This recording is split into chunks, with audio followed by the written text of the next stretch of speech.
So this will come up, so let me address it just right now out of the gate so we can discard with it. I'm wearing a tan suit. People are not sure how to react to that. Think of it as the audacity of taupe. Okay, let's take a minute to review the week, shall we? Why is the presidential elections so hardly fought? What are the roots of the polarization that consumes Kenyans who are asked to have friends and turned into adversaries every election cycle? We must ask, how shall we deal with that sense of exclusion unless, as a nation, we own up to the problem? We shall see to it that we conduct a free, fair and credible presidential election as ordered by the Supreme Court. The next election, presidential election, to be more specific, will happen on the 9th of August 2022. When the bill was brought to me for signature as president, I was also compelled by my own conscience.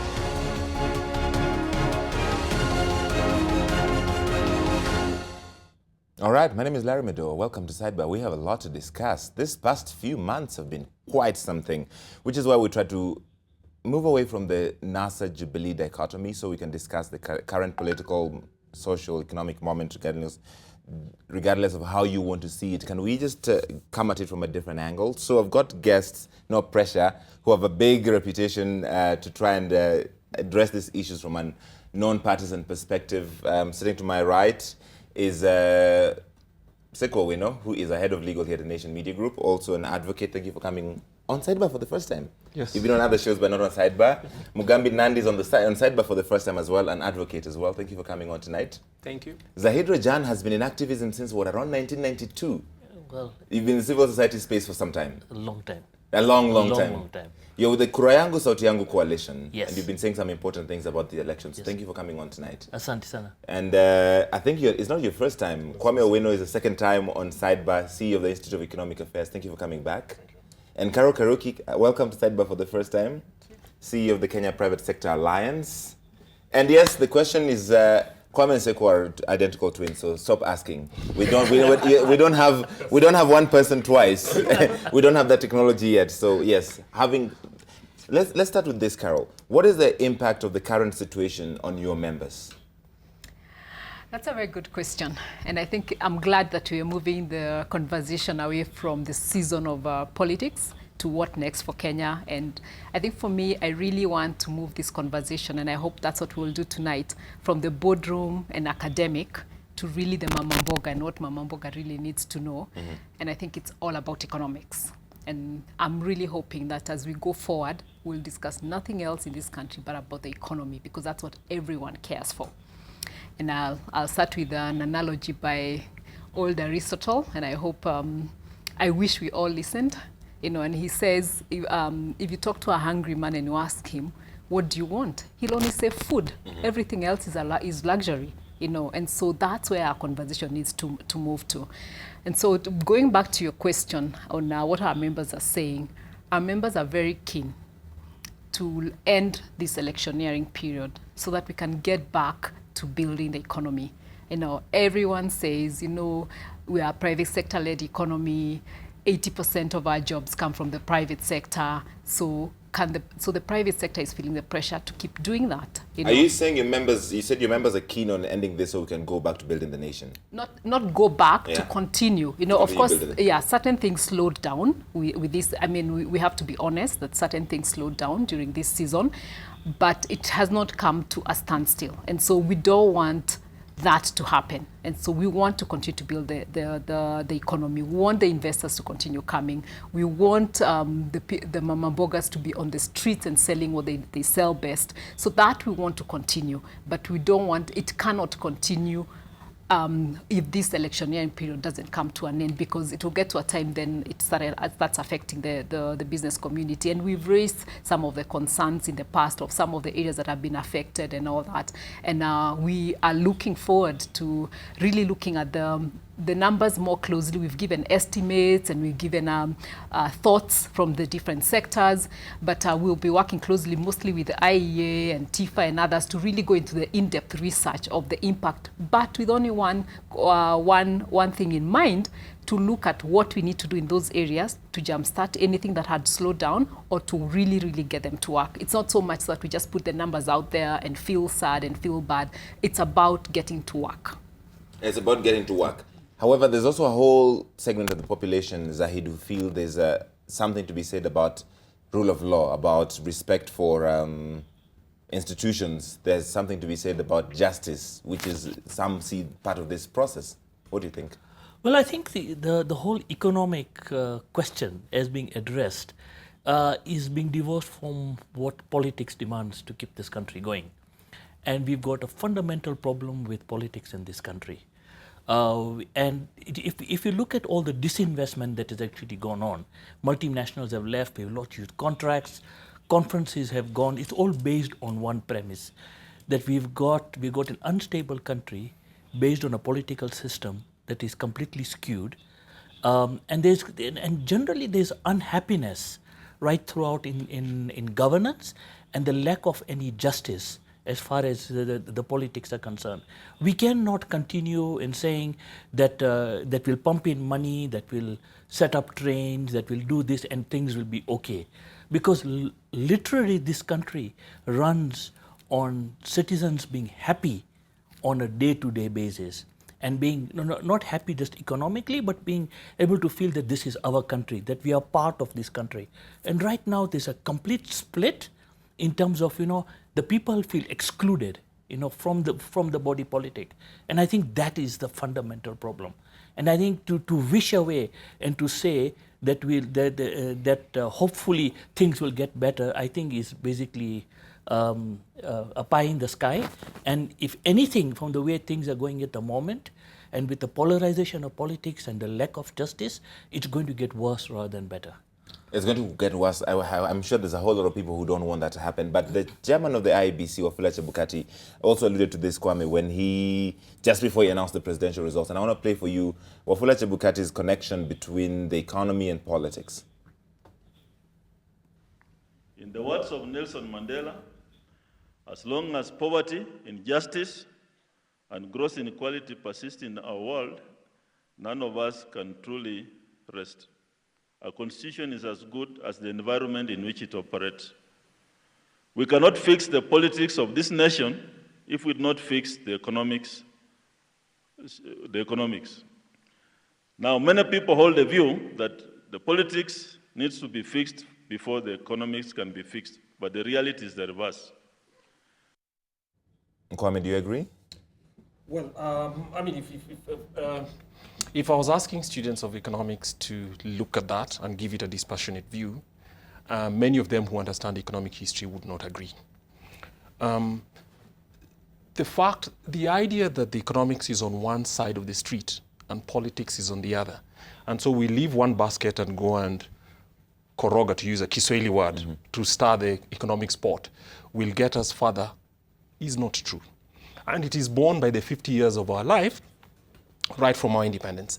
Every single year in which we've had elections, we have always had a dip in the economy, telling you that perhaps we deceive ourselves in thinking that we can actually push those two apart.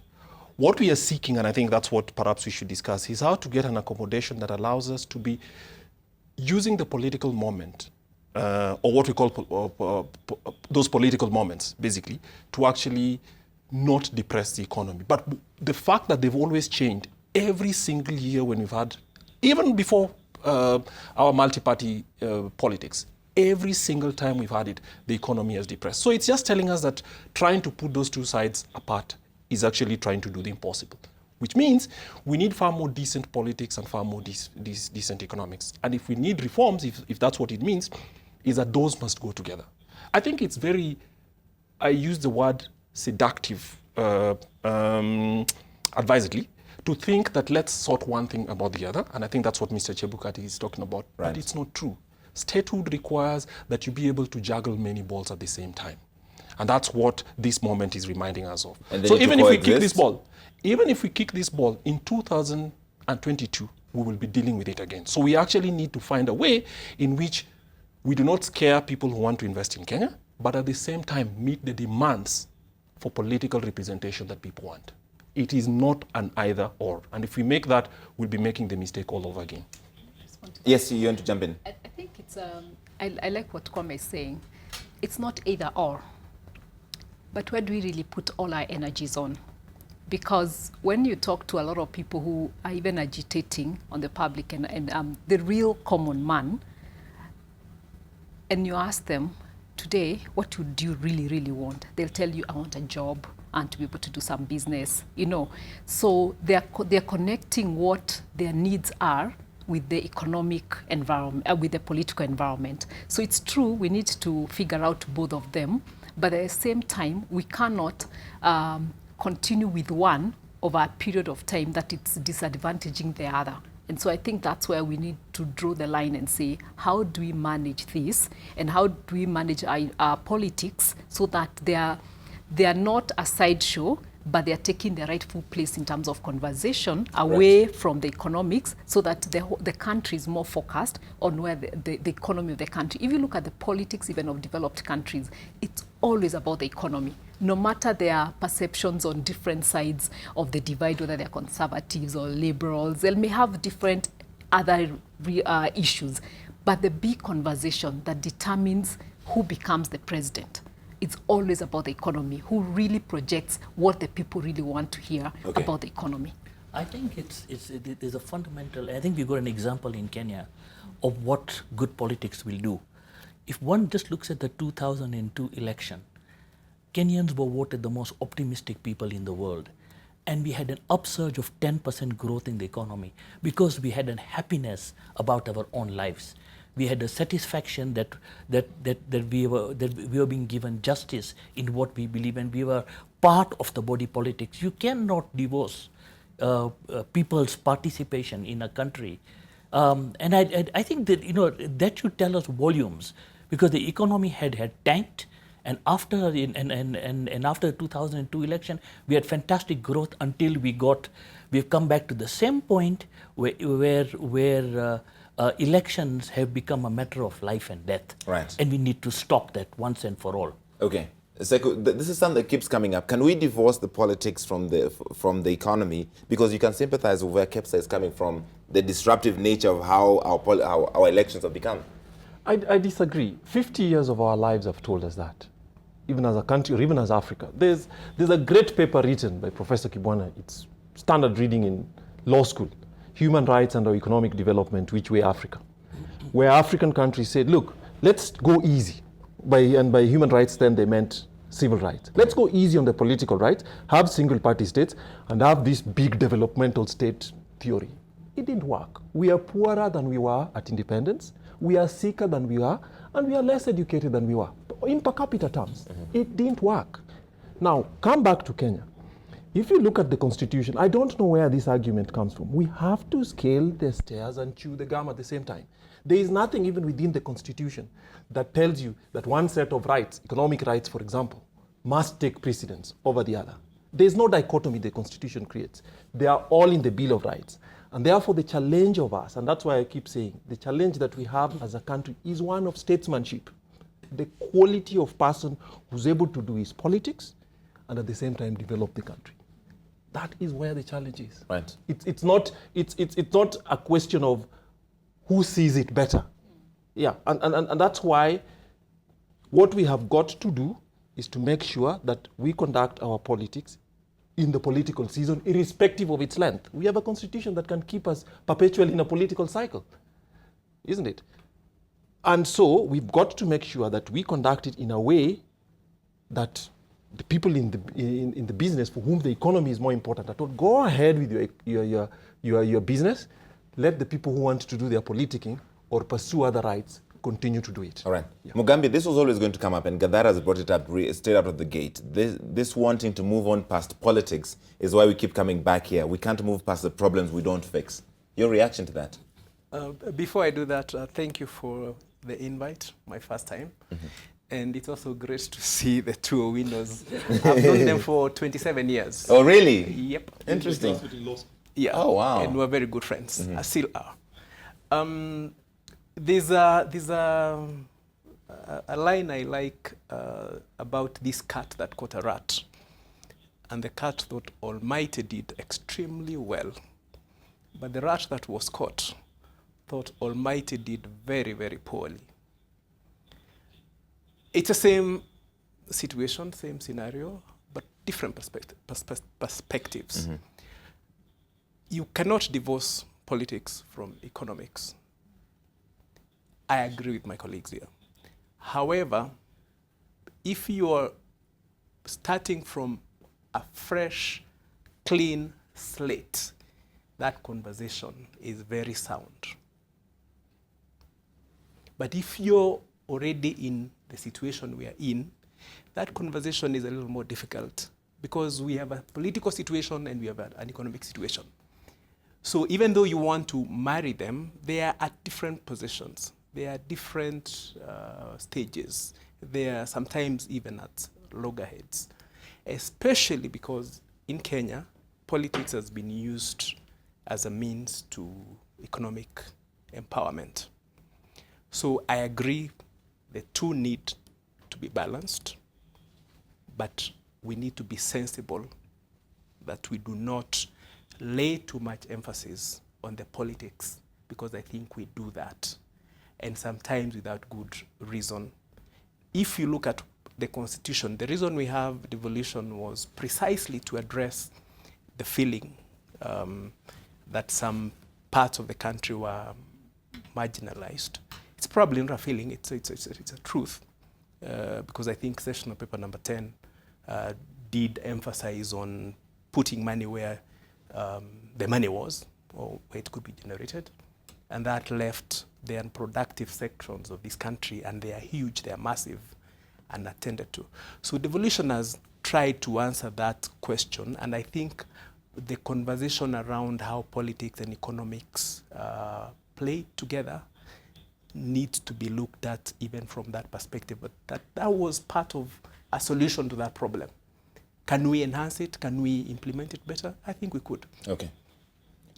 Now that we've agreed the politics and the economy are very deeply interlinked, I want to go back to this statement that your organization, the people you found, We the People Reject Election, and you said something that was interesting. We the People assert that the October 26th election was neither credible nor legitimate and was not legal. What do you mean? Well, let's look at it this way, that first of all, there was, it's very clear that the voter turnout was 38% and below, right? That means you got 62% of the country that did not vote, and that straight away leads to a lack of legitimacy. Jubilee has a quick explanation for that. They say repeat elections usually have lower turnout world over. Well, you got to ask yourself, repeat elections, with what consequences? What are these repeat elections? What was the problem?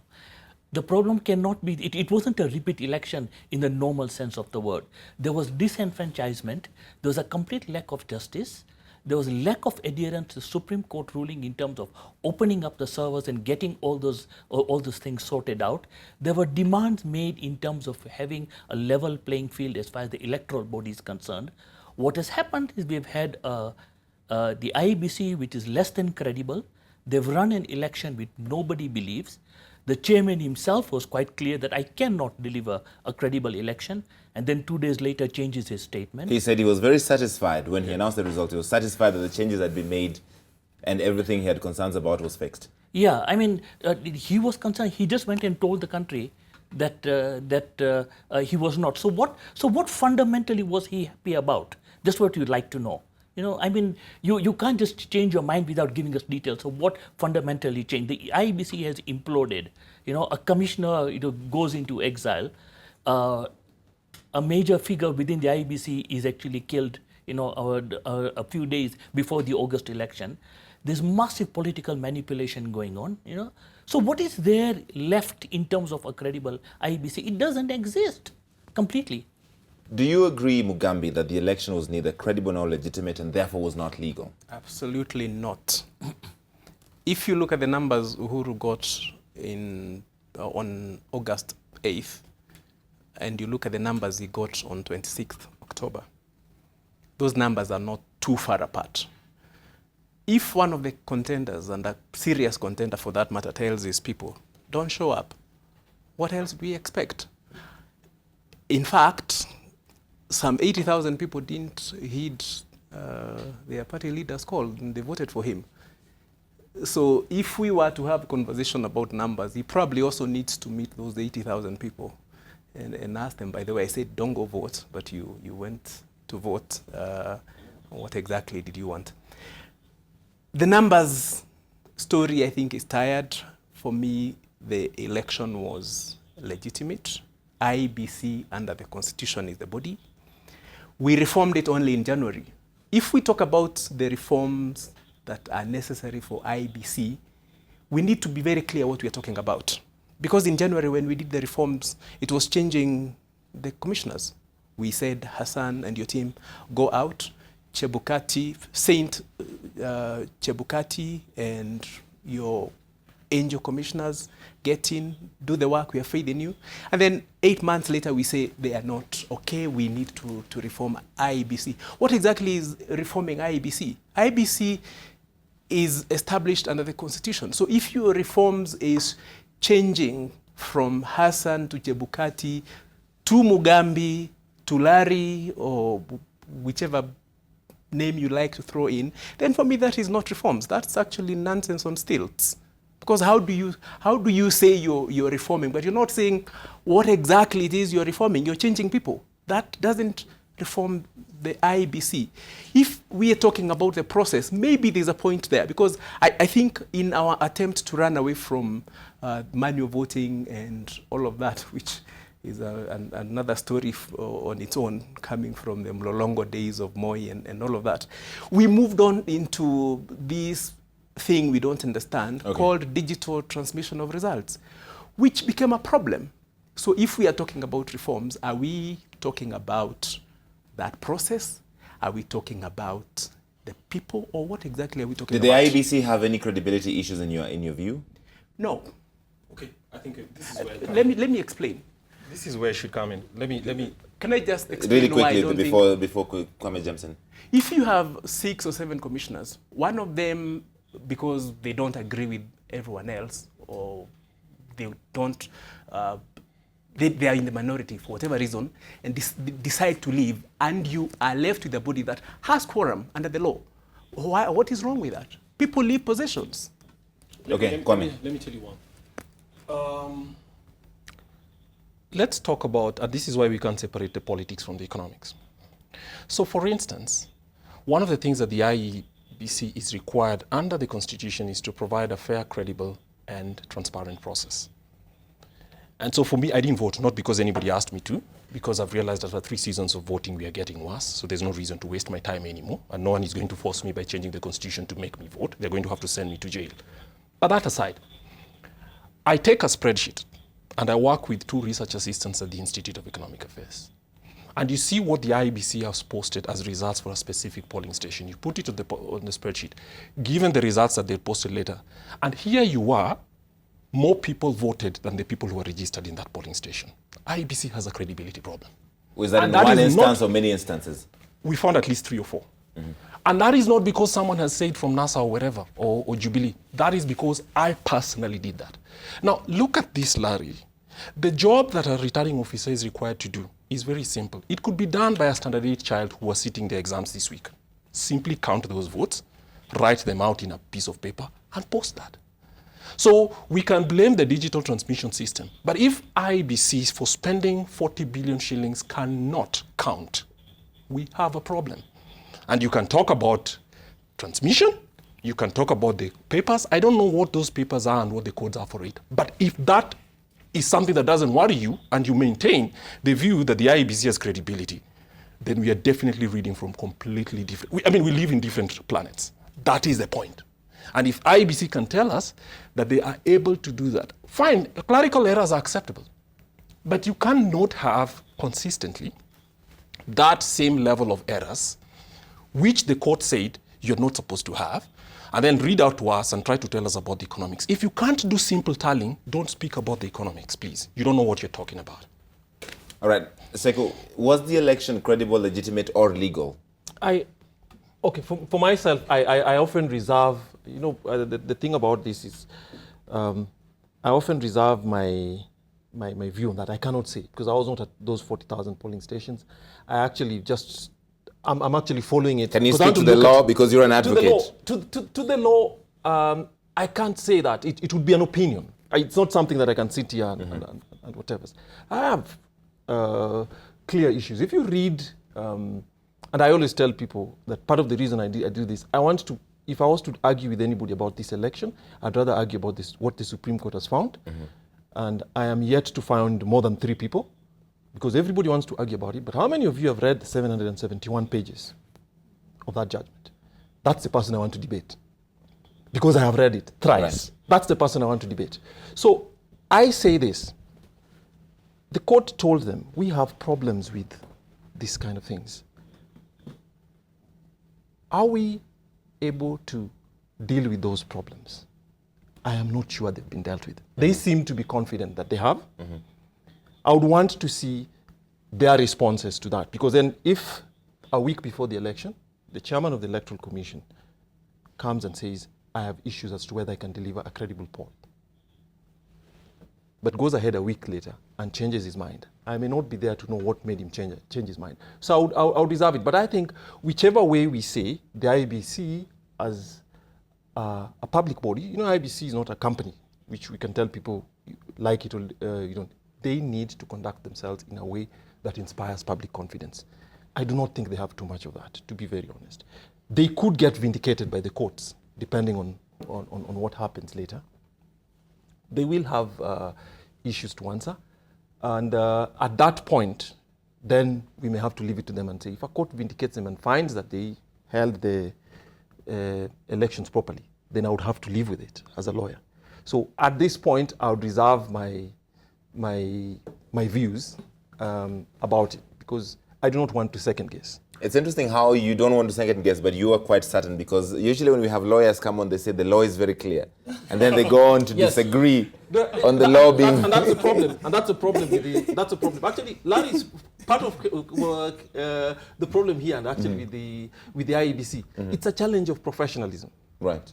How so? If there is something the Supreme Court said in the majority judgment, basically, if I was to put it, the refrain would be, when you take a job, do it well. That is what this petition was about. I am not sure that things have changed, okay?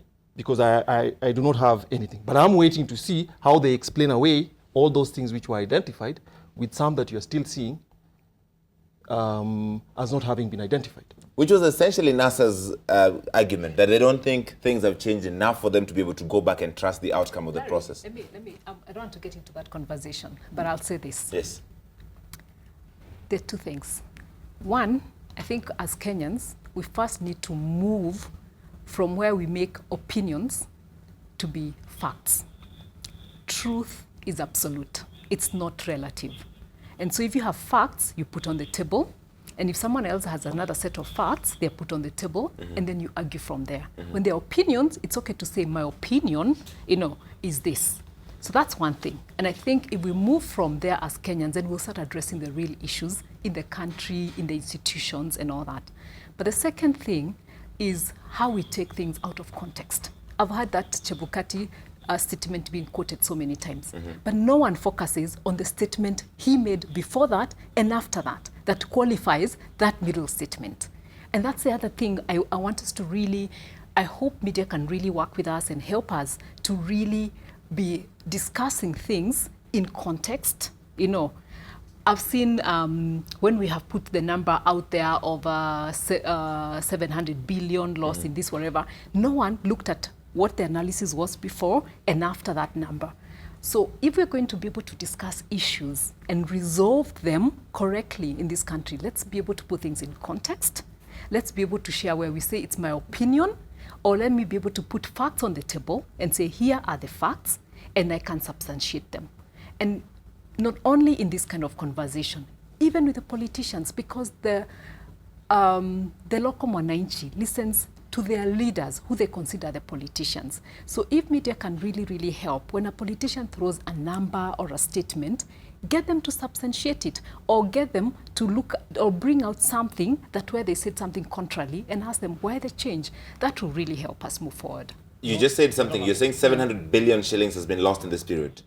No. I'm saying when we put that statement out, that's all I have seen in the media. No one has looked at how did we get there? What were we saying? Did we say it's a factual number? Did we say it's an estimate? What are the areas that we looked at to come out with that number? All that. Okay. So I really want us to be able to move there. And I've seen it for 2 weeks. It's been running only that number. And I'm like, it's confusing. I'm fascinated for you to help us understand this number a bit more. I will. How did we arrive at 700? Yeah. How did you arrive at 700 billion over what period? So we looked at it was about 4 to 6 months. And remember, KEPSA is an umbrella body. So we have all these associations under us, whether it's the Matatu guys, whether it's the manufacturing people, whether it's the wholesale and trade, whether it's the foreign investors. And so we've been having a conversation as a group and saying, okay, as we look at what the impact elections is happening, yes, we can see there's still appetite for investments. Only last month, September, we had about 100 investors from France coming into the country. So there's still such appetite. We still have seen some of the people going on and investing, but we knew something was not completely right because with as we're saying, the way we have discussed and focused and how the focus we have given to our politics in terms of our discussions and our narratives has an impact on how the business responds. Business responds to a stable environment and political stability. So sometimes it's not the reality that there's the instability, but it's the creation of that instability in how we discuss it. So we started seeing, and I'll give you very few examples. The transport sector, when there has been the protest and all that, they would hold back. They are not moving. So we calculated that and said, what are you estimating as your losses per day? Then we looked at people like wholesale and retail. They're saying we're closing shop because there's protest and all that, or we're not getting all the goods we need from the manufacturers because they're not producing enough because they're not sure we'll be able to sell in this period. So we start calculating around that. Okay. Then on the investors who we had worked with on expansion or increasing the investments, we'd ask them, so have you moved? And they say, no, I'm holding this amount of money because I need to see how this period goes. So that's how our calculation came to about. And so we said from that discussion and what we're getting from each of them, this is the estimate that we come up with. And we qualified and said, but once the season is completely over, we will work with the research organization to get the real numbers, but also for the benefit of us knowing what we do with the wholesale and the manufacturing, how do we get to the investors, and we're talking to the investors. So that's really how it came about. So it was not a real number, but it was, and also we have about more than 500,000 companies who are our members, and we used half of our membership to analyze this. So that's why I'm saying it was a perspective we are giving that if we continue with this is what we are looking at, and this is what we are gathering from wait and see, from protests, so that. And of course the equity market, that one was a clear number, so we added that, and you can see the equity market has started changing and going up. So there was a clear amount that was completely equity market, and then all the others additions. Does that jive with what you're seeing at the institute? Okay, first, you see, 700 billion is a lot of money. So if we lost 700 billion, we actually should all get together. So when this statement was made, one of the things let me qualify that. We didn't lose 700 billion. Yes. It's loss on what business could have been. There's the exact losses, but there's the losses of missed opportunities. The conferences that were not here, the Safari 7, such missed opportunities, or investors who had said, I'm investing 100 million in September, and so I didn't do it. So that's where it comes from. Yeah, certainly. But one of the things we need to, since you talked about context, let's talk about context. We track the economy on a quarterly basis based on data provided by the National Bureau of Statistics and the Central Bank. And from the third quarter of last year, Kenya's economy had already been going soft. In addition to that, we had the famines. We had the drought, sorry. And then obviously the food problem. So those shocks. Then we had the interest rates control bill, Yes. which then meant that most banks did not lend at all, to small and medium-sized enterprises. Now, these were not necessarily because of the political season. These were already a weight that the economy was carrying, and already even our revenue sources, revenue sources for the Kenya Revenue Authority was already suffering from this. Right. So when you put all that together, one of the things that happens, or rather the way many people were interpreting it, was that business bodies are blaming one political coalition. Exactly. Okay. No, And by that, you're being partisan. Yeah. So what it was looking like, and which you ought to have been careful about, to be honest, what was looking like is you're hiding your political prejudices under fuzzy numbers and the fuzzy logic of this month. So obviously, in that way, it wasn't very prudent to make it in that way. But I'm not to advise you. The one thing we must contend with was we already had a very weak and soft economy. An extended period of uncertainty was going to aggravate it. And maybe that aggravation is what we are feeling. But already, there was quite a bit of tension. There was a lot of farms that had closed, not necessarily because of that. In addition to our traditional suffering. In this country, once we have rainfall, we are assured of 2.5% to 3% rainfall. That's not created by anyone, perhaps by God. Yeah. So if those did not exist, then obviously we had the softness that was already happening. And perhaps this was hijacked, and you saw political operatives then coming out there and saying, and this is their point, NASA is costing us this amount. Right. That's one. Secondly, I think movements in the stock exchange have to be treated very differently because they are notional. In the sense that once they went up after the Supreme Court decision, for instance, did we give the Supreme Court credit for that? You see, because they are not necessarily somebody losing money off their pocket. So how we quantify them was also an issue. So are there losses? Certain. 700 billion over 4 months could be or not, but in my view, it's actually on the higher side. But the most important part was the messaging, so that you don't look like you're actually hiding your political your political preferences under the numbers. And that's what most people do. And that's why that number has become very toxic for coalitions. But also it's a good number to throw around. Real quick, sir, before I take a break. Okay, so, it's, Carol having clarified what that figure is about. It's about lost opportunity. My opinion is I think that the lost opportunity is going to continue.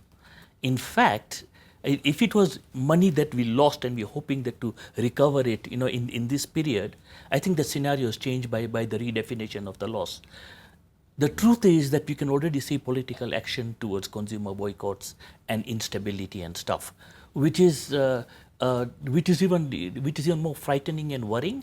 That the lost opportunity is going to continue. So the losses are going to continue rather than increase. The question perhaps is what is the remedy towards stopping those lost opportunities? Hold that thought for the moment. Okay. So I go to break. When we come back, we can talk about the remedy. Okay. Is that okay? All right, yeah. Excellent. We're going to take a really quick break right now on Sidebar. We're looking through your tweets on hashtag Sidebar. We're putting some of them at the bottom of the screen because I can't read all of them, and I'll try and play some of them for my panel when we come back. Is that okay? Great. See you in a bit. Welcome back to Sidebar. We're still talking about the current situation and how to get out of it. You were about to tell us a remedy before we went to break, Zahid, so go for it. What is the remedy for the current political situation? I think we've lost a great opportunity to sort of take ourselves back and really talk to each other as Kenyans. And I think, having rushed into this second election with everything wrong with it, I think it has taken us to another place which is going to be very, very difficult to actually get back to. And really, I don't care whether you're talking about NASA or you're talking about Jubilee. I think the country itself is in deep trouble. And in terms of remedy, I think we really need a national conversation, and that includes everybody. And I'm really just reflecting on one of the things that happened in terms of economics. If you look at it, that the Supreme Court of Kenya ruling had a negative effect on the stock exchange. That is very strange, considering that it was a historic ruling in Africa and over the world. In fact, it should have really, made the stock exchange to jump. to say, wow, we really have a democratic model in which, you know, in which we can thrive as Kenyans. Okay. But you got the manipulation of the stocks from a certain perspective. I don't know who's doing it or how, but it's really frightening that we get a positive thing taking a negative effect on the economy. Yes, Carol. Okay, let me jump into that. First, I'll respond only one thing he has said, then I'll talk about part of what I'm seeing as remedies. Yes. On the stock market, let me tell you how business responds to decisions.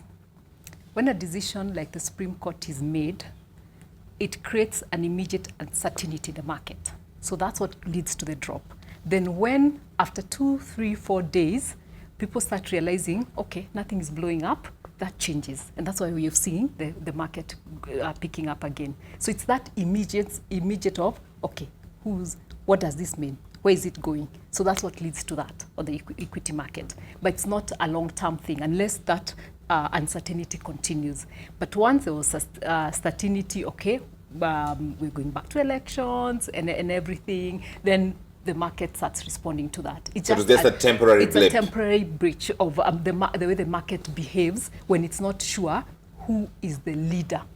Is there one leader in the country? What has happened? That's really it. No, I'm just wondering what's going to be the effect now, you know. The effect now, as long as we continue with this kind of stability, whether we go back to the Supreme Court, you see also the market has also tested that water and seen, okay, even if we have any ruling, what does that mean? So it may dip, it may not dip, but as long as there's some certainty in the country, that there's still a president, there's what, the market will always respond positive. So the negative impact on the market is never, it only will go berserk if you end up with a situation like Syria or like when Libya happened. That's the time you really see a long-term dip.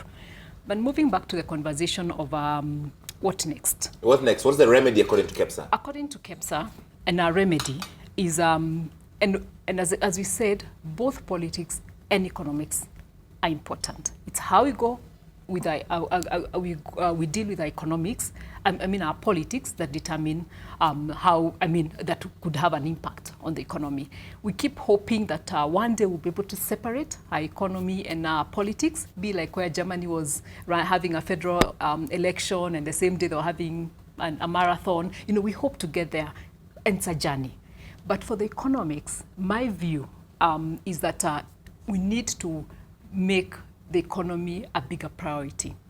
And in this sense, if you look at the last 4 years, what we did as KEPSA, we said there are big things, big pieces that are being done on the business side for that affect business positively, the infrastructure and all that. And but we said there's certain things, the administrative procedures and regulations that really slow down business and reduce attraction. And we said let's look at what investors out of the country and also locally, what they look at when they're looking at investment. And that's when we looked at the World Bank doing ease of doing business. And we said if we focused on that, and we got government to focus on that, what would be the impact? And you can see today, where we are at 80, number 80 out of 190 countries. It's the first time in 15 years that again, that we are back to that number. The last time it was in, that we were below 80 was in, 2009? That's when we were at 79. So you can see that when you consistently work on something together, whether we say private sector and government constantly work on the economy, but on the business side of things, then we can see fruits. If we talk about, but that is one angle. The other angle so that needs to continue. So that, and what is the impact? So many times I've been asked, okay, so when you say these indicators are good for business, how does it affect me, who owns a barber shop or a salon? And I say, when we improve on an indicator like ease of starting a business, that affects the people who are startups and entrepreneurs, that now there's a standard fee of 10,000, which if it's to borrow, you know you're only borrowing that. Before, you didn't even know how much it will end up costing you. All right. But the steps are easy. So that's why you're seeing a lot of mushrooming of very small businesses, even around the city, you know, because that has become easier. Okay. Reliability of electricity. So that's one side. But there's a bigger side that we need to look at, and that's our competitive index that looks at the big things like health and education. Because we could start all these businesses. We could improve and increase all the investors, and investors will keep coming. But if we don't look at the health of our people, if we don't look at the indicator of health, we're talking about, we've heard about some of the outbreaks that may be happening and all that. And health is in two ways. We need to start looking at our professionals back to where they used to be. You know, we need to start looking at professionalism in this country and putting it in the right place. Okay. Health facilities, and then preventive health. All right. So that's one of the areas for me that's very important. Great. One of the ideas, okay, Sai, you want to respond because I wanted to show you something. People have been talking about dialogue a lot, but jump in first. Dialogue is good. Platitudes are not. Because when we say conversations that involve everyone, we have 50 million of us. So what does that mean exactly? But in terms of a stretch, but hang on, hold that thought right there. UN numbers, 2016, I think. But okay. We have a sense. The leaders have been talking about dialogue, and this is what they've been saying. Both Raila Odinga and Uhuru Kenyatta have talked about dialogue to some degree. Those who will want to ask me, are you going to engage in dialogue with so and so and so and so? Let them first and foremost exhaust their constitutionally laid out processes. Let them go to court, let them do whatever they want. Nobody shall deny them of their constitutional right. Those issues we shall discuss later. Before engaging in any dialogue, we must also be clear what differences we are sitting down to resolve.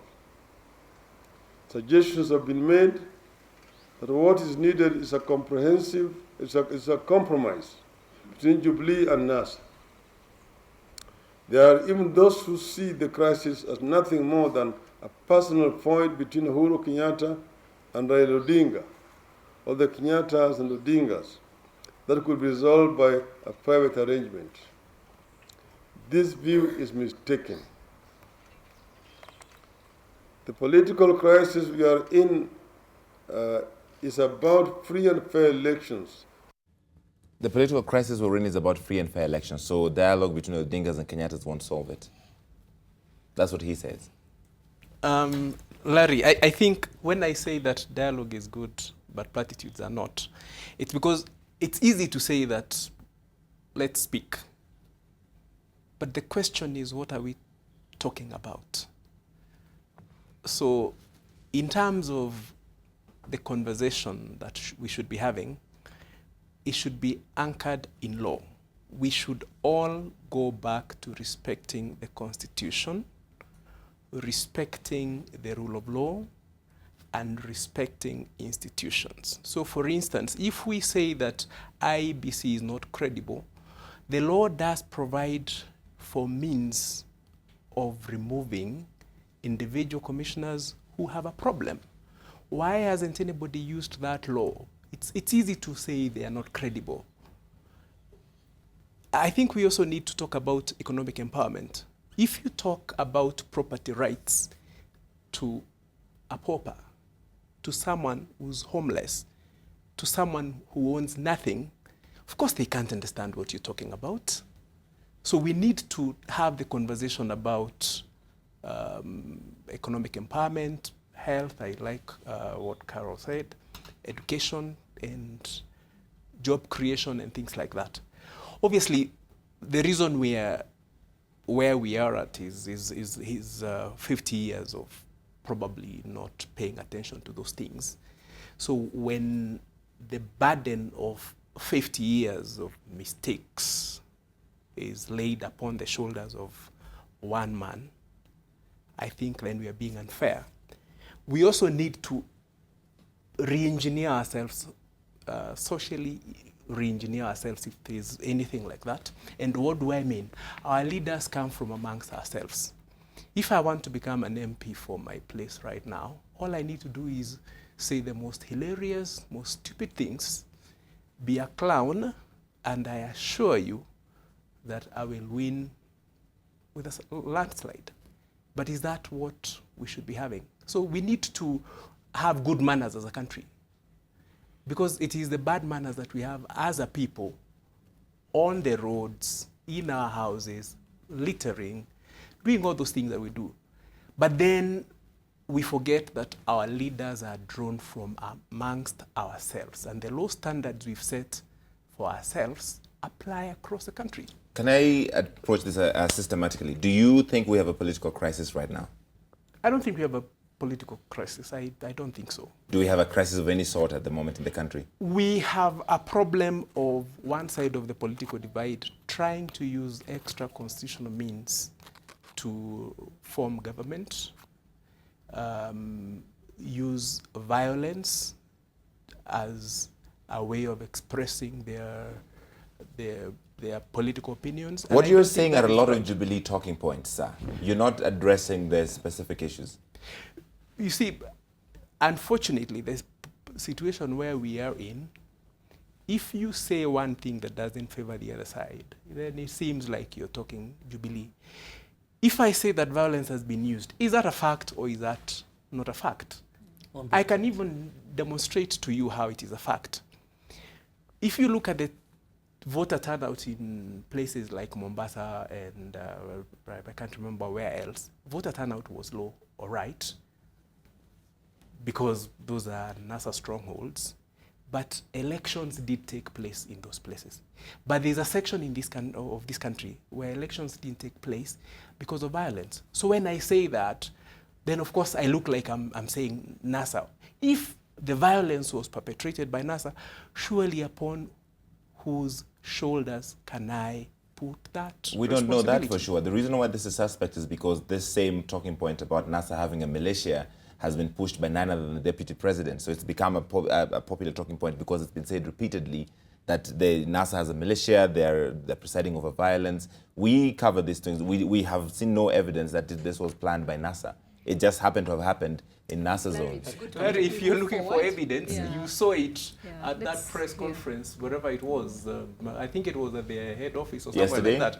Yes, and if you're saying that NASA doesn't have militia and doesn't cause violence, then I wonder, those images are being seen on TV, Migori and elsewhere. I wonder who is that? And I also wonder if NASA is not involved in any form of violence, why out of the 290 constituencies, only 25 constituencies in a particular section of the country didn't vote? IEBC couldn't even take materials. Let's get this thing going. But since you've talked about the images and the symbolism, and you tied it completely fallaciously to the question of economic empowerment, I think I need to respond specifically to you. One, there's a very fallacious idea in this country that only certain people who live in certain parts of the country understand the economy. It's nonsense. This is why it is nonsense. A week ago, actually perhaps less than a week ago, a YouTube clip circulated showing a person who is at work in those same places where you're saying people refuse to go and vote or are prevented by violence.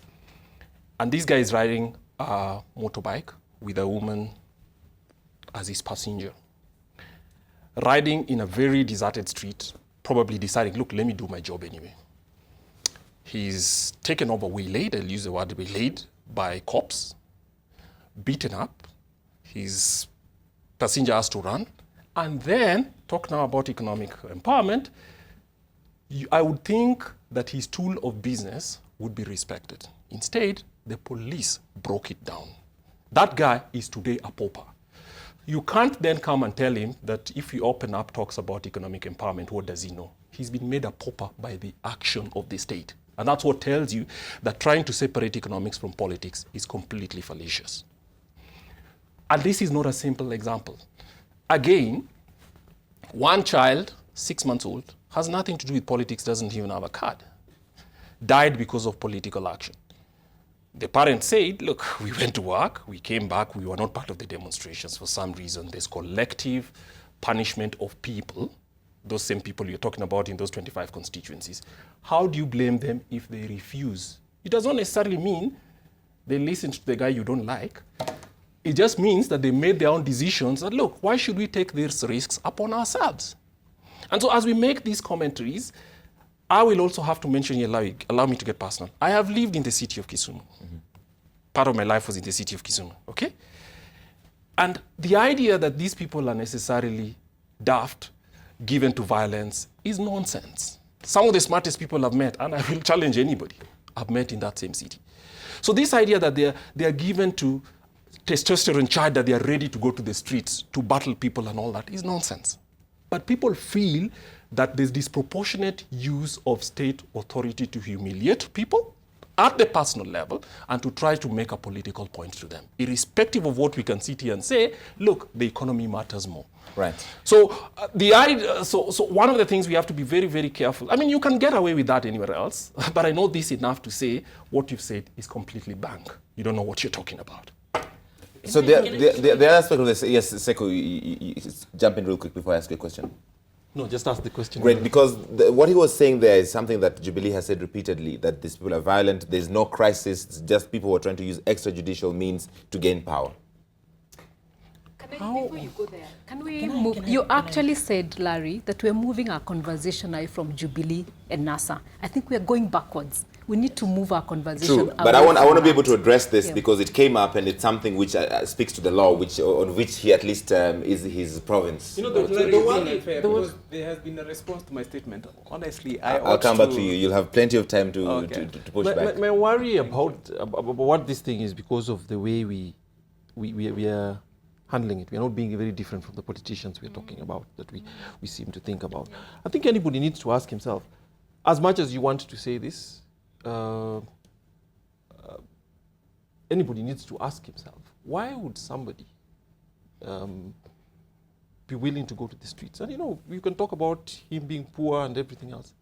Nobody thinks his life is worthless, isn't it? And you need to ask yourself why somebody would be willing to go to the streets, knowing that he probably will be shot, just to protest an election. Then you say such a person wants power extra constitutionally. And this is the other conversation, as much as you want to try and ask yourself why the differences in the way people are reacting to the same election are very different. Somebody somewhere else is willing to wake up, go and vote, line up for hours and vote, whatever the turnout was. In another section of the country, less than 300 kilometers away, another person is saying, over my dead body, I do not want this thing. Why do these two people see the country that differently? Is it an economic standpoint? Is it an economic problem, or what is exactly? It isn't. What are the Larry, motivations? that's what I'm trying to tell you. Because if you use the economic thing is that this is a poor chap who's been paid 1,000 shillings to go and do that. Right. Nobody's going to endanger his life for 1,000 shillings, however poor he is. You know, and even for those wealthy ones among us, the billionaires, offer any of these people 2 billion shillings to go and stand by the police and have them shot. They're not going to do it. So objectivity and honesty requires that we ask ourselves, what exactly is the point this person is trying to make to us by willing to withstand police bullets with the brutality with which our police is known? Right. To object to this. It's not a legal issue. That's the point. You know, you can say that there's no problem and legalize everything, formal legalism, and say this is not everything. IEBC is this and that. But really, what is this person trying to tell us? Is the question I would ask myself. I don't have the answer to that. In your view, Mugambi, why is it that two people, like he was saying, one is happy to go and line up and vote, and the other one wants to go and protest this other person voting because they don't believe that voting represents them? I don't think I know the answer to that question. But the point I wanted to respond to my friend Kwame is, if he had understood me, he would not have said what he said. Because all I said was that it is a fact that even though there was voter turnout numbers a certain way in certain sections of this country, polling stations opened in those places. So people expressed their views by not showing up, even though the polling stations were open. But in a section of this country, that wasn't even possible. I was not in any way profiling. I was just stating a fact. Now, isn't that strange, though, when you profile and then say, I'm just stating a fact? Because but that region exactly is on the map. Sir. It's on the map. But we can never agree with this on this because it is politics. So if I say that, then of course I am seen as Jubilee. But, well, it's a fact. The issue I raised about a man who has no property talking to him about property rights was also not profiling. Poverty in this country is not resident only in a section of the country. Yep. I have very poor neighbors where I come from, and I also have very rich neighbors. So it was not in any way meant to say that people from Nyanza or whatever are poor. I was talking about the boldness, which my friend Sekou is, as has mentioned here, that drives someone to the streets when their life might actually be in danger. It's because for that person, his more important right at that point is probably the political one, the right to express himself. It is not the right to protect his property because he has none. And that was a general, broad statement, not pointed at any particular people. But I need to say something else also about the link between politics and economics. I had the privilege of sitting on the Privatization Commission as a board member, and we tried to privatize the sugar factories in Western Kenya. And we went, had roadshows, and the farmers were in agreement that this needs to happen. But who went to court and stopped it? The politicians. I don't want to name them because they're not here to defend it. But you see, the poverty we were trying to get out of that area by enabling farmers to get their cane delivered, paid for, through privatization was actually blocked by politicians. For short-term reasons? Of course, for short-term reasons. Okay. You, in your statement, believe that this election will be challenged and we likely might have to go to another election in 90 days, and you reject that. Why is that? All right. So let me just, before I respond to that, two things that I want to say. One is that in terms of economics, I think there's been an overemphasis on the hardware rather than the software. We keep putting millions of shillings into the railway, into infrastructure, but we forget the nurses who are on strike. The lecturers have actually gone on strike. People have not been paid, for months and months. And I think that's a fundamental problem that we need to talk about. We can't keep on pumping money into roads and things as much as it's good and it drives economic development without making sure that the people are catered for in our health services, in our education, in all that. It basically, it'll come to naught at the end of the day. You're not going to be able to eat your roads. I mean, that is the truth of the matter. Number two, why is it that the dialogue is always between these two parties? And what about the people? I mean, I think there is widespread unhappiness that even the leaders who are in parliament don't necessarily represent the view of the people. And I think that's what we would really like. That's what we actually believe in. That we seek to provide an alternative public leadership. And that means we go across in terms of bringing a broad-based coalition, in terms of bringing the national conversation. We could get all sectors of the economy sitting together, and actually talking about this. So the dialogue is not and cannot be between the two political parties. I mean, we saw that in 2007 and 8, where at the end of a huge crisis, two parties got together, signed something, and the rest of us sat twiddling our thumbs, and we had no political power whatsoever. And I think that has to change. Okay, in terms of that we cannot have an election, I think right now the IEBC as presently constituted and with the problems that have actually come up, it's not credible at all. So, whoever were to come in 3 months, we would have the same structural problems. And we need, it'll take at least a year, and that's what we advocate, to have a deep electoral reform.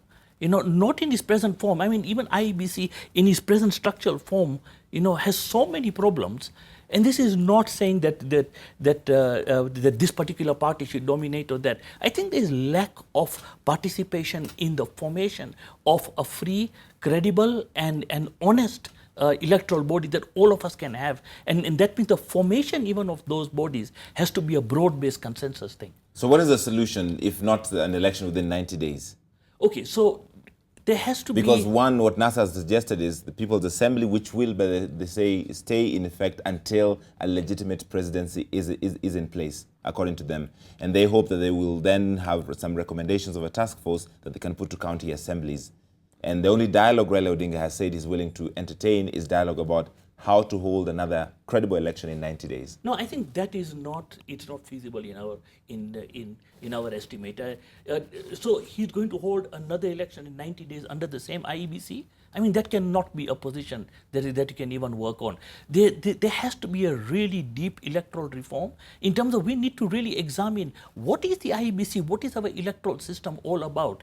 Is it always going to be first past the post, or are we going to go for a more equitable thing? I mean, we need to look at our constitution and say that we cannot have that one party wins 59, the other one wins 51, 49, and therefore 51 takes everything. That cannot be an equitable political position to take. I mean, if we need to look at the idea of a parliamentary democracy where you would get parliamentary representation on the number of votes. But again, it cannot be a negotiated position between two parties. Okay, so is the solution this one that the NCC case is supported of setting up a prime minister or bringing back the prime minister's position? This is what they say. An expansion of the executive to provide for the president to appoint a prime minister and 2 deputies as part of the executive of the winning party or coalition. It is not a nusu mkate arrangement. If coalitions are made with parties or individuals who ran for elections outside the winning party or coalition, it would be at the discretion of and under the unequivocal leadership of the elected president. This is necessary if we are to provide dignity for the opposition and an effective and facilitative mechanism of holding the government to account. Sorry, but this is a nusu mkate proposition again, which is acceptable by no party. Okay. The problem is that we have an uneven, undemocratic, and unrepresentative political system that has produced the crisis we are in now. Okay. Kwame. Okay, maybe we should go back to the economics, but let me say this. What is represented here is, okay, let me start with this. I am myself religious, so I respect enormously religious people. But I think we should be careful that I will only defer to them on questions of religious dogma, not on constitutional craftsmanship or economic policy. And that's not to be rude. I say that with utmost respect. What you see happening here is that coming from a general narrative that one of the things we need to do is that the state is like an animal we've hunted, so let's split the various limbs across many people. That's not going to solve our problem. We've defined it wrong. My view is this, and I mean, they may disagree or disagree. Look, in 2005, we had a referendum. The referendum that we had was overwhelmingly supported. It wasn't 70+1%, but it was overwhelmingly supported. There is no single politician or political party that has got 68% of the vote in Kenya's history. So the idea that every time we have a political problem, we come back to try and fix it by changing the constitution to allow people. That's one. 2, I don't think that dignity for a professional or anybody is given to you by government. So this idea that we are solving the dignity and saving the face of the so-called opposition parties by giving them this is the wrong way to go about this. Because we have our small people with 80,000 votes and all those other guys who did fantastic campaigns as well. Okay. Where will they come to? So let's not go for shortcuts. My view is this. We have a counting problem, a vote counting problem. We need to ask ourselves, how do we count the vote? Give us the correct result. Whoever loses goes home. Whoever wins has legitimacy. That's all. Is that the problem we have, a counting problem? If you ask me, I would say here and now, the IEBC has a counting problem. They can't, I mean, a standard 8 pupil counts better than they do. That's it. As I said, I don't want to focus on opinions. You don't want to focus on opinions, but No, that's not an opinion. Carol, that's not an opinion. I looked at the numbers, and if you can say that in a polling station where there are 600 people, someone had 1,000 votes, you can't count. It's interesting. I've been watching Carol's reaction when Zahid said that IEBC has a credibility problem. You disagreed. No. I was just listening because I was saying, for me, unless I'm inside an organization or I'm an auditor of that organization, I'd rather keep my opinions, unless I have access to that. But I think fundamentally, Larry, and I think what will move this Kenya forward is if we say, what are our real problems and what do we do? And as I think there's something Kwame said that I agreed with. We're very cosmetic in how we deal with our issues. You know, there's a problem comes up with cosmetic. We think, oh, maybe it's the constitution, maybe it's something. I don't think so. And if you look at how companies run, when a company realizes there's competition, it doesn't think, okay, what do I need to do? It goes back to the strategy, you know, and starts looking, okay, is it competition? Is it that we're doing the wrong thing? We're not producing well enough? There's a lot that goes into that thinking. And it doesn't say the MD and the chairman go sit down and so, you know, it doesn't work like that. You know, there's a whole, you know, you form teams and all that. So if we're going to look at this issue, let's go back to our Vision 2030. We had a vision. And we have a vision that we continue to implement, which has 3 pillars. There's the economic pillar, there's the social pillar, there's the political pillar. And go back to all those pillars and say, where are we in each of these pillars? You're somebody who tracks these things, and I covered the launch of Vision 2030 and I've kept up with it. How do you think we're doing on the political pillar? We've grown. Let not anyone say that we've gone backward. Satisfactory for you? You know, satisfactory is very subjective. You know, I'd rather not go into satisfactory, not satisfactory. But if you look at where we were in the 80s or the 90s, that's not where we are. You know, but are we where we want to be? No. Is there any country that can sit today here and say, we're good, we're perfect, we're doing well? No. But maybe we're not 200 years old, we're not 300 years old. And we've seen even 200-year-old countries fall apart. You know, and I don't want to go into the examples of that. But that's where we need to get to. And we say, who are the people who need to be around the conversation on the political pillar? It's not about Jubilee or NASA. You know, when we sat down and wrote that Vision 2030, and KEPSA played a big role in it, we came with all that, and we had a lot of conversations on around that. And that's where we need to be. Then on the economic pillar, if you'll allow me, let me go back to the economic pillar. No matter how much we sort out the political pillar, if we don't sort out the economy, it will always create for us a political problem. And why am I saying this? If you look at Asia in the 90s, when they looked at their youth bulge and realized we have a youth problem, what did they do? They didn't go back and say, okay, let's first sort out our political whatever. Some were dictators, some were whatever. But they said, here we have a problem. This is going to blow up on us. And they started thinking, how do they went into very labor-intensive manufacturing and all that. And we have an opportunity right now to say, we do have the same. We either look at the youth as a problem or as a resource. And it's a great resource. And we can move to either, there's still opportunities in textile industries, or we can move to labor industries, but also we are facing a very different challenge from them. We're in technology, we are moving into artificial intelligence, so our environment will look very different. But you see, part of the problem stems from the political problem. The reason why people are out on the streets demonstrating ETC is because of years of economic exclusion. And so these 2 things are very deeply interlinked. And they see the problem, the solution out of that economic exclusion is in the politics, in who they elect. And there need not be a contradiction between a human rights state and an economically viable state. We can have both. Okay? And if there's justice on both sides, that you're making sure, remember the Asian model that you're talking about, you know, they basically developed at 5%, 6%, 10%. But the toll in terms of the human rights state is and which nobody's actually talked about. You know, there's nothing. I mean, you can't even, you know, you can't say a word without being arrested. And that is not desirable either, because people need freedom to talk. You need a free press, you need a free civil society, you need people to have freedom to express their political thing. So it's not a contradiction. I think we can develop both. Okay. But it's how we manage. Please let me allow me. Real quick. And also how we throw words We talk about historical injustices. If you ask a 20-year-old who is saying historical injustices, what you tell them to define, they have no idea. You know, we talk about inclusivity, we talk about exclusion economically. We've not even sat down to define what that really means. You know, and I have one of our members who I really respect, comes out from the north, you know, and he says, you know, when people talk about economic exclusion, and Nandi alluded to that of the session of paper 10, the economic paper 10, about how the development was done. If there's anyone who should be complaining, it's him. You know, him who has to wait for 10 years to get a passport or an ID, you know, who has seen the first tarmac in these last 4 years. You know? So there's a lot we need to discuss. And that's why for me, I'm very keen to say, let's not be caught up in the political analogy, because politicians will use these words for political mileage.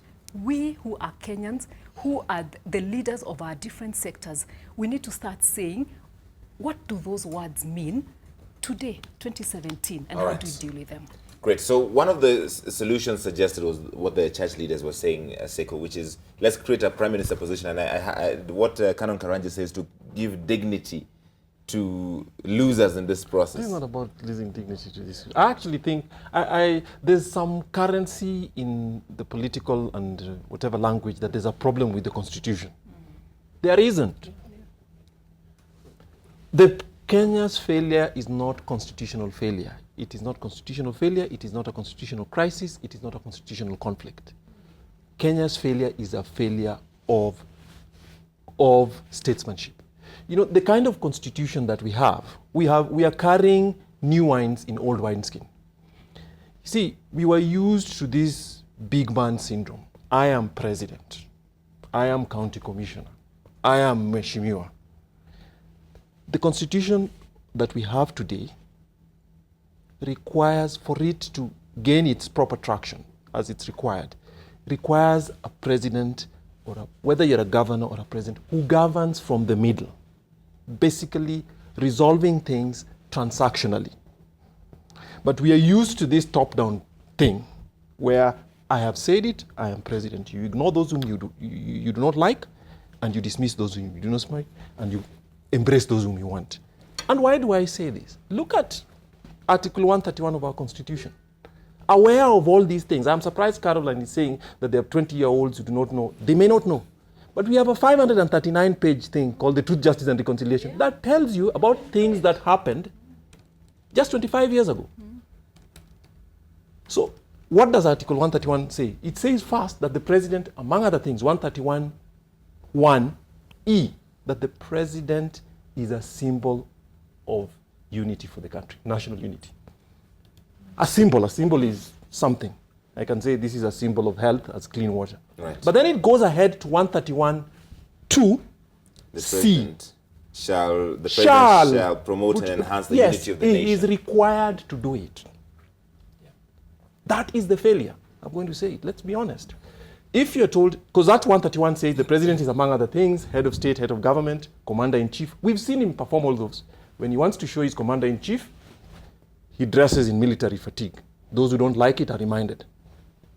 What I cannot see, and what many people probably have not seen, is a day when the president wakes up and says, today I want to play the role of unifying this country. That is why this is where this exclusion argument is coming from. That's where the failure is, to be very honest. And that is what we do. The problem is not with the Constitution. It is not about appointing people to jobs. We tried it with the Grand National Coalition government, yes. And it didn't work, isn't it? And I don't think anybody needs it.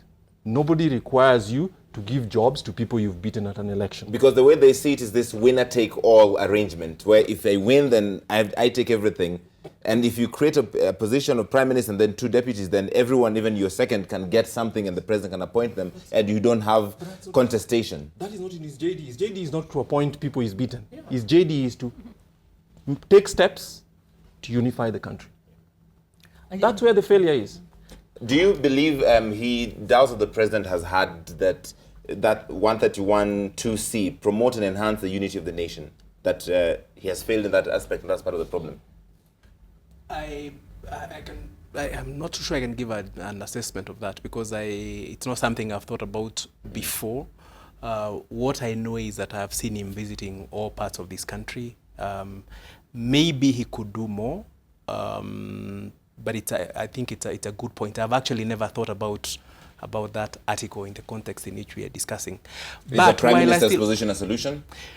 I actually did say that in another media house on Monday, and I had not spoken to church people because I don't go to church. And unlike Seku here, I never consult them at all on any matter. But when I said so, it was not in the context of resolving whatever issues people are talking about negotiating.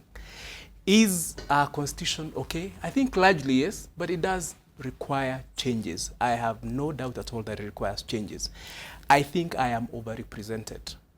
340 MPs and 67 senators, 1,200 plus MCAs, I think we need 47 governors. To cut that number to half or a third. And while we are doing so, I think we need to create structures that make an inclusive government possible without having to negotiate on a tribal basis, bilateral basis, and things like that. I also think we need to look at the position of the first runners-up in an election so that the man or woman doesn't go home to sit and wait for 5 years. Is the problem currently a problem of positions or of a process that can be relied on to give a credible outcome? Because your solution will solve the problem of positions. What does the runner-up get? But what if the runner-up does not believe in the process, that it is credible enough for them to trust what comes out of it? I think part of the reason the first runners-up have a problem with the outcome is what happens after, which is why I said the position of leader of official opposition needs to be anchored in the Constitution, and the first runners-up, my own views, and this confirms if anybody thinks I was sent by Jubilee, because I don't think Jubilee has said so. My own position is that the first runners-up ought to be either a member of parliament or of Senate with a reduced number without a constituency, so that he becomes an actual constitutional position holder. Now, last point. Before you go to your last point, let me extrapolate. Are you saying that the reason why Raila Odinga is fighting for this and Kalonzo Musyoka is running mate is because they don't have a position, because they're lost and that's it? I wouldn't want to say so in respect of these two, but it is actually a possibility. I don't know. Let him finish his third point, then he'll respond. My third point was when I talked about us respecting the Constitution, and I also said that speaking is okay, talking is okay, but platitudes are not. The word being thrown around about people's assembly or whatever it was is misleading. Because if you ask the legal advisors of the people who are propagating that message where that is in the Constitution, they won't show you. What they will show you as the exercise of the people's sovereign power is elections, such as what we've had, and a referendum. The people exercise their sovereign power directly through a referendum. There's no other method through which that can be exercised. So this assembly, manenos, that doesn't exist in the Constitution. What NASA said about the People's Assembly is that it will be a vehicle through which they will exercise the solemn duty of restoring democracy, constitutionalism, and the rule of law, and it will continue to exist until a legitimate presidency is restored. And one of the issues they said that we anticipate that the task force recommendations of the People's Assembly will include constitutional amendments that will be presented to the People's Assembly for adoption and thereafter to the county assemblies for ratification. And they appealed to county assemblies to pass resolutions supporting the establishment of a People's Assembly. You're two lawyers, the Constitution can be amended through people's popular initiative. Maybe that is what they're talking about. if that is what they're talking about, then the process is supposed to draft a bill or make suggestions on what they want done, and then they're supposed to gather 1 million signatures, and they're supposed to take them to IEBC. There's a process that, and they eventually actually do end up in the county assemblies. But it is not a constituent assembly of people, because I mentioned the figure 50 million, which is an estimate being citizens. So if you're talking about people's assembly, are you talking about the 50 million, or how do you get these assembly to sit down? Okay. So there's already in the law a process through which you can initiate constitutional changes, and they have to go through that process. And they are mentioning bits and pieces of that law deviating, coming back on track, and that is where I have a problem. Okay, Sekou Kwame, people see this People's Assembly as the building block of a revolution, how you begin it and make sure that you lead a popular movement to change a government or whatever. They said until a legitimate presidency is in place.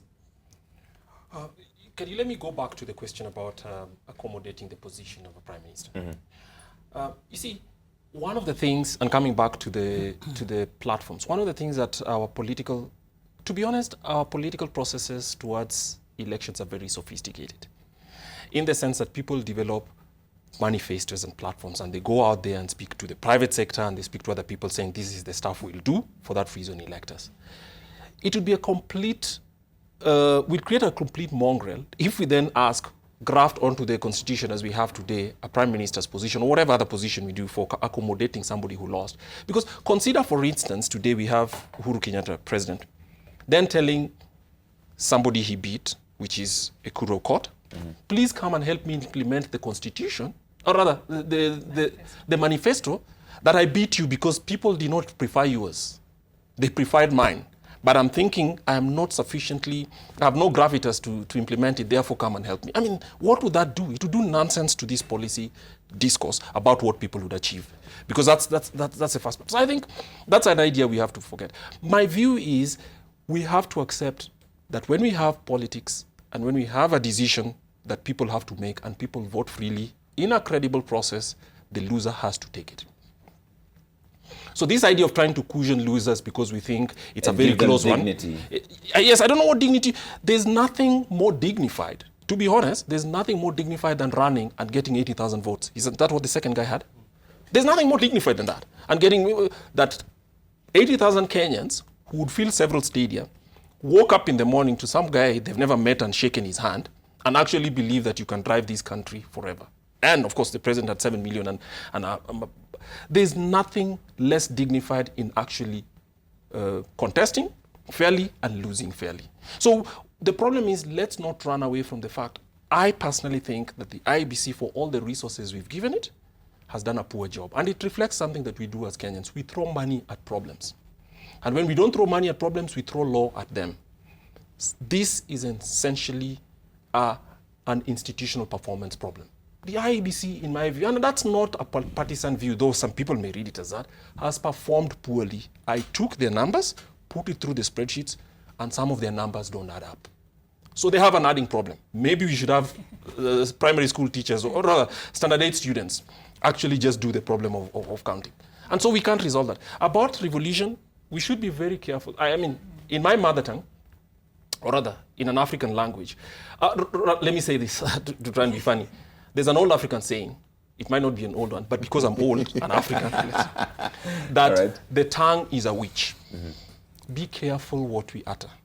Talking of language of militia and talking of the language of revolutions, when a revolution comes, Russia is celebrating 100 years exactly today.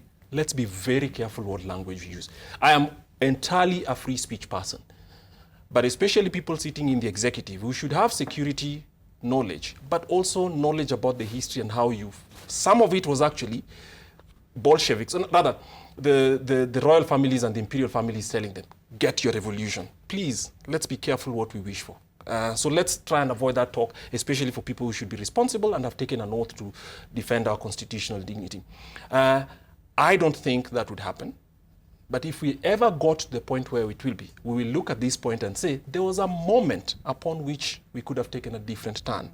But we decided to be macho gorillas banging our chests and frothing at people we can speak to. And then that would be it. Let's not lose the moment.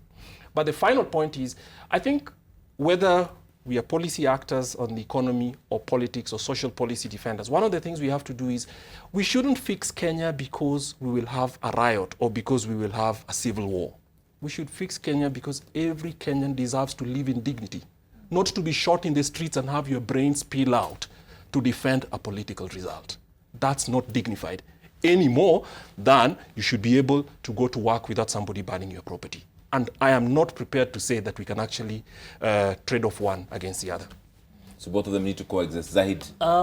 In terms of the Prime Minister and Deputy Prime Minister, I think it's just putting Band-Aid on this so-called problem, because really that is not giving dignity, and it doesn't. What has happened is a spectacular failure of an institution that affects the very life of Kenyans. I think that is the core issue to be addressed. In terms of what Kwame said, in terms of the church and things, I think we even now have advocated that really we need we need the church, we need trade unions, we need civil society to come together on a very broad consensus, to talk about where do we go from here. It has to be as broad as possible. And I think, and the churches and Kenya being a very religious society has got a huge constituency. And I don't see why we can't use those platforms to talk about our national problems, not in a partisan way of, this party or that, but what is wrong with our country, how do we move forward in a non-violent method. I think it is also important. In terms of the presidency, I think there's a lot of dignity, and there is no, in fact, it is really a show of statesmanship. It's a show of strength for him to be able to come out of his party belonging and bring the country together and say, I'm willing to talk, not subject to certain conditions. He is, whether we like it or not, right now, he is the symbol of the country. And we need that institution to actually take us forward rather than actually bring us back. And I think that's important to consider. I want to talk suggestions or recommendations for how to solve the crisis so he doesn't see a crisis. But whatever we find ourselves in, I'll start with the advocate. What is the way out? I think the way out is not entirely a legal thing, as I've said before. It's not entirely a legal thing. But the whole country, I think, needs to step back and just ask itself, can we do things differently? Because we can insist that things are working, we can insist that things are not. I think somebody needs to sit back and ask himself, I would want to ask myself, why would somebody sit back and be prepared to take a bullet to prevent a vote from taking place? That's something we have to ask ourselves. Whatever you think of this particular person. Another one would say, needs to ask himself, why am I trying to do this? Because in the process, these people, by my estimation, I'm not a security expert, but look here, those 25 constituencies that we're talking about in those 4 counties probably represent a million plus people, going to 2 million, I'm guessing. But the number of people who are demonstrating and causing this trouble were probably not even 50,000. If I guess correctly. So we've denied some 1.95 people the opportunity to come and cast their vote, or to then express themselves on how they wanted to. That is not a good thing for us, and it's something that needs to worry us. And so this idea that because we have a result, we have a declaration, business as usual, is a dangerous thing we have to do. The whole country, in my respectful view, needs to just step back and rethink itself and say, look, how do we rediscover ourselves? I remember, I was just reading about Abraham Lincoln. I think Kenya is where the United States was at the time Lincoln was elected for the second time.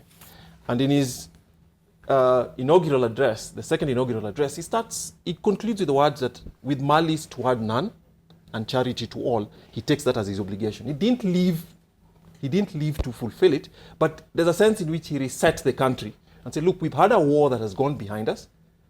We regretted it. It doesn't matter which side of it you are, whether you are winner or loser. Let's go and rebuild America. All right. And I think that's something that it doesn't have to be just said by the president. I think even we as citizens must begin to tell ourselves that, look, whatever the result, whatever I feel about it, Kenya must do things differently. That we can't lie to ourselves about. Okay, Carol, what is the way out of this current political moment? You know, as Sekut was speaking, also what came to mind is Europe. And in the 15th, 16th centuries, you know, they had a lot of wars among themselves, between each other. And if you look at their system of government that time, were pure monarchies. But after all that, they did certain things that we could learn from and localize, because I always say you can't, no one shoe fits all. You can't pick up a shoe and say this works. And they didn't destroy their monarchies, but they felt strongly that we need some form of government that can come and go, that now focuses on a very different aspect, but they kept the monarchies as a symbol of unity. What do we learn from that? Right now, our president is a symbol of unity, he's everything. What do we learn from that? But when they were doing that, they had destroyed their economies a lot. So they went on an aggressive colonialization and all that to rebuild the economies, because they knew even if we sort out our political side, if we set up governments and have monarchs and all that, if we can't feed our people, if our people cannot have jobs, the crisis will not stop. No, it will just change its face.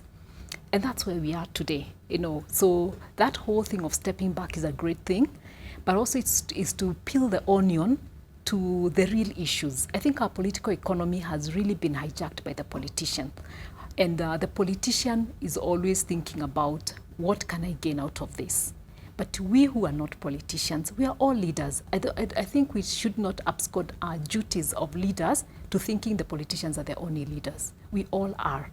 And we're the ones who should be able to have these conversations at our homes, in tables like this, and be able to say, even if we were to sort perfectly and say, okay, what is our issues on the political side? Even if we sort that out, what will apprise these people? What will make the person still leave his house and go for a gunshot and everything else? And at the end of the day, it is a political economy. So let's sort out the politics, but let's bring a big focus on the economy. Let politics stop being our national sport. I like going to countries and they hardly sit and talk about politics. Not that politics are not important. They talk about their sports. They always have a national sport, whether it's football or rugby or something else that unifies them. What is our unifying factor? It cannot be politics, because politics in the very nature is very divisive, as long as it's competitive politics. So those are the conversations I hope we can get to. And for me, I'm very, very keen to say, we can have all these conversations, we can keep in this circle, but the world is not waiting for us. Okay. The jobs are not waiting for us. All right, Zahid.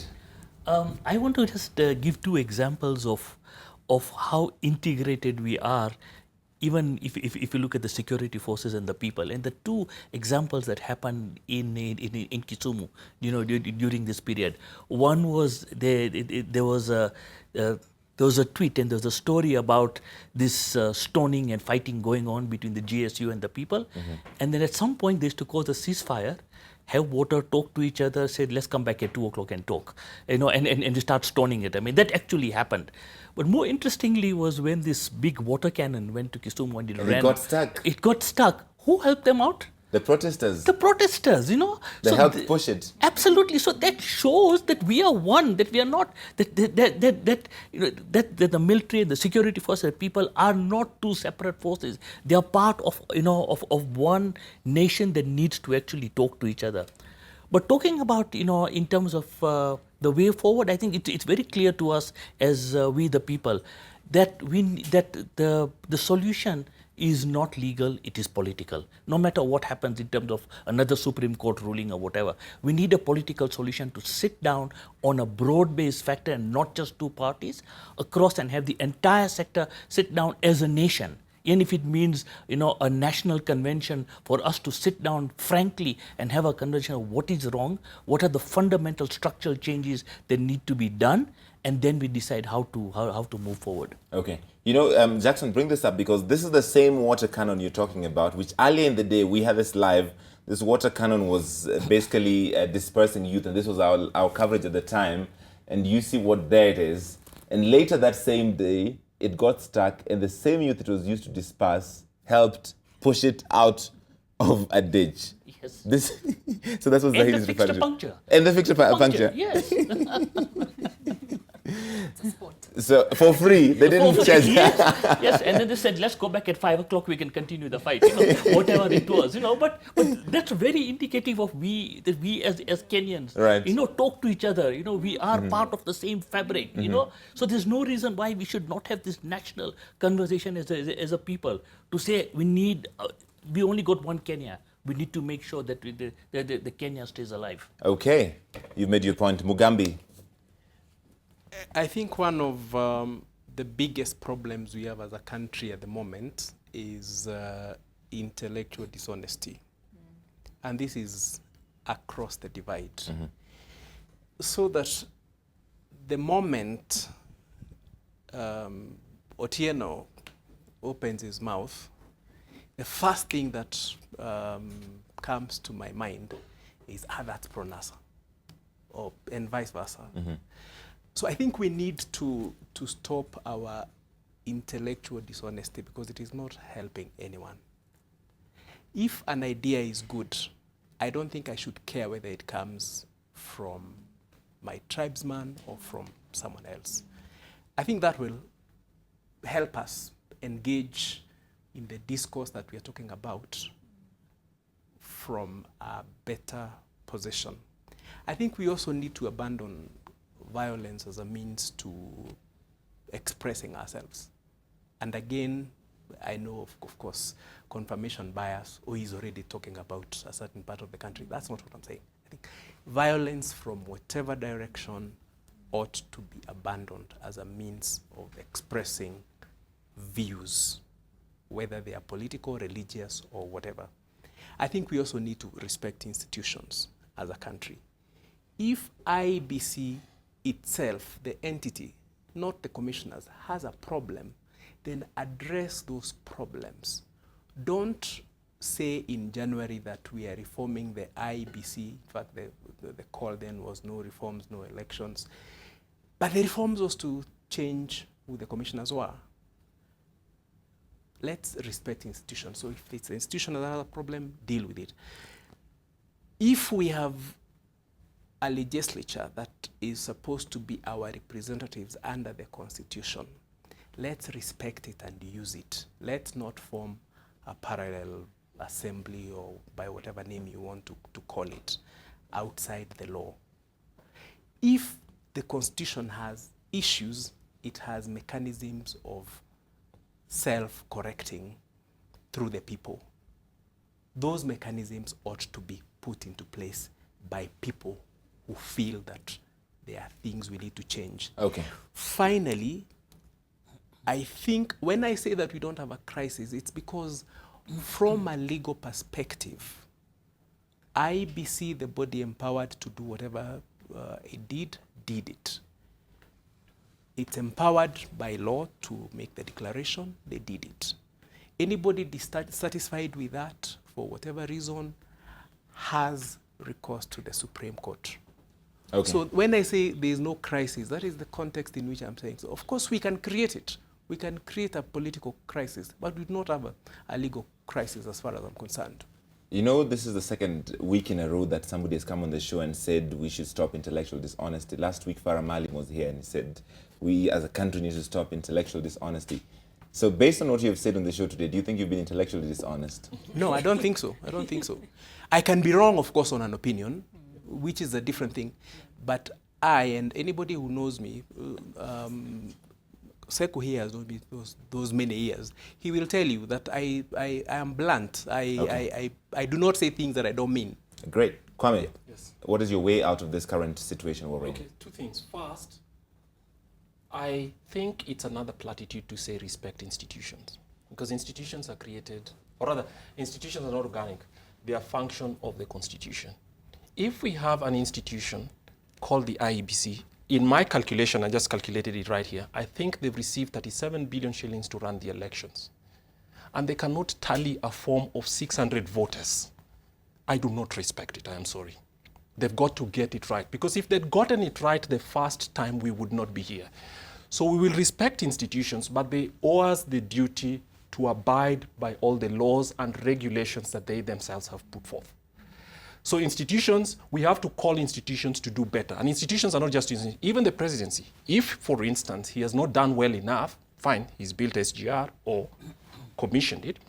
But national unity is one thing that he thinks is somebody else's duty. We need to call him to start to do his work well. That's part of his JD. So that's first. But secondly, I think our economy is an essential. I agree with that, by the way, yeah? And our economy, I agree with that. Our economy as an essential thing, in my view.